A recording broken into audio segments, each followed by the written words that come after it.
ويا أخي الظلم حرام، الظلم حرام لا يجوز بين الآباء والأبناء والأمهات والبنات والأعمام والعمات وبين سائر القرابة.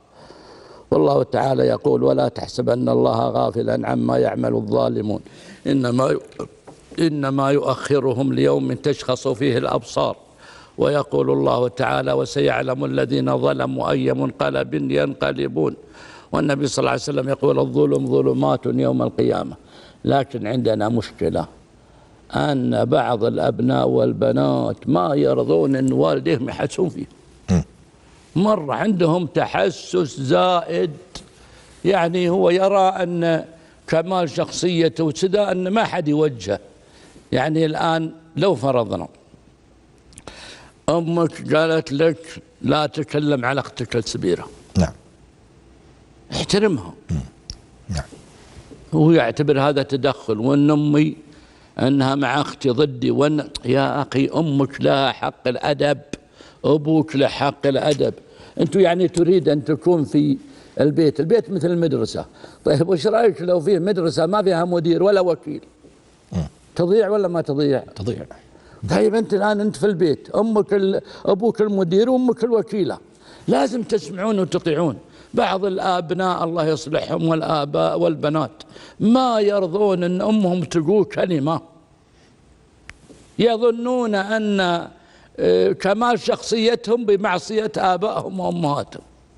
ولذلك تلقى البنت من سدحة مثل البقرة.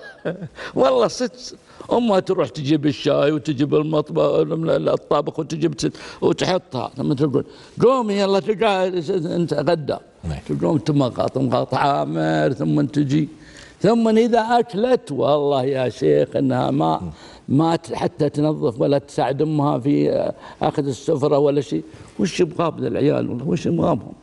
هذا عقوق يا أخي، هذا عقوق سلبي. هي صحيح ما اشتمت أمها ولا شيء، لكن ما خدمت أمها. نعم. والله يا أخي حتى البيئة اللي تشرب فيها ما تغسلها، حتى الجزم الصحن اللي أكلت فيه ما تغسله. كل شيء دافع البلاء. مرة ما بلا ترقد وتقوم ويا ويل اللي يقول يا فلانة، يا ويلها ويلها. يجنها خواتها في آخر الأسبوع معهن وعيالهم، ما بلا هي حاطة زقمها في زقمها، لا تروحون لا تجون لا تسوون لا تعملون، وامهم جنبتها ما ترى ان الامها. ما دمتي انت الان في البيت وامك موجوده اسكتي، خلي التدبير من امك ويا بناتها وعيالهم. انت طول الوقت تراقده يوم امك محتاجتك، ويوم جن خواتك سلام تقومين بس تأدبين بزرانهم صايحين عليهم. والله يا اخواني عندنا حقيقه عيالنا اللي نشأوا في النعمه ما عندهم احترام لوالديهم ولا لاخوانهم الكبار. يعني اختك جاية في نهاية الأسبوع بتجلس عندكم 4 ساعات 5 ساعات وهي بزراتها، تبي عيالها ينبسطون يرتاحون يشوفون جدانهم. وأمك أيضا مسكينة لا جت لنا تضمهم وتحطهم على رجلها وتسمع سواليفهم وتسمع. يا أخي احترم أمك واحترم أختك، خلي أختك إذا جت لنا تأنس. أنا أقول لكم أضرب مثلا، دحين في واحدة تجي لعيالها الوالدها يوم الجمعة تسلم عليهم وتجيب بزيراتها. بعض الخوات إذا جت أختها قابلتها عند الباب وسلمت عليه وأخذت البزير وشالته وأخذت تنبسط أمه. وبعض الأخوات جت لها مكتمة من سدا وبس، حتى البزران أحيانا تقبلهم وأحيانا ما تقبلهم. وبعدين راحت هناك وما أخذت جسمه الجوال ولا تحس على ذا الجوال وبس. اختها جايه تبي تسولف معهم، تبي تعطيهم، تبي. ثم ايضا من اللي يروح يجيب القهوه؟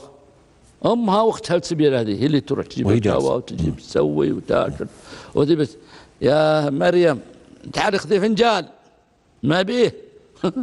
مريم مين بيمكم عند الجوال. يا إخواني والله هذه بعيدة كل البعد عن الآداب والأخلاق الإسلامية. نعم. بعيدة يا إخوان. النبي يقول: رحم الله قوما وقروا كبيرة ورحموا صغيرة.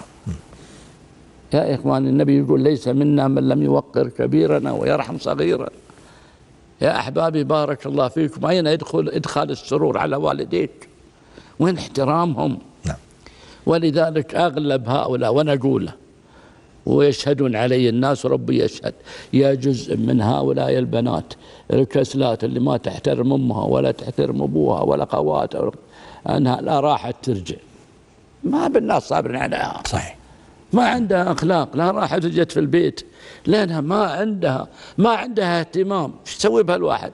يصبر ويرجعها على هلا، هذه علة. والله العظيم. الله يفتح على قلوبهم، والله الله يفتح على قلوبهم. آمين. الجوالات. نحن نقول يا عيالنا، نعم، يا بناتنا، تهيئوا للبيت اللي بتنتقلون له، اكسبوا الناس بأخلاقكم. صحيح. اكسبوهم. المرأة اللي راحت ودخلت البيت تصير أم الزوج مثل أمها، أختها مثل أختها. صحيح. تتحبب إليهم، تدخل السرور عليهم. إذا جوها في بيتها لأنها ما شاء الله حية، هي ما فيها لكن بقائها في بيت أمها ميتة وفي بيت زوجها مكلخة ما فيها زوج، والله العظيم. صحيح. ما هو له صابر. ترجع بيت أهلها وتجلس علة فيه.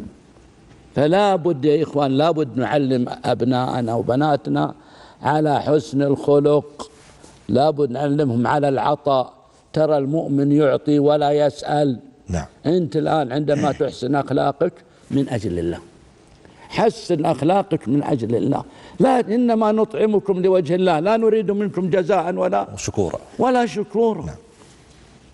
أنت عندما تصيرين في البيت ويجون خوات زوجك وترحب بهم، ترى زوجك ينبسط والله، تدخلين السرور عليه وحتى على عيالك.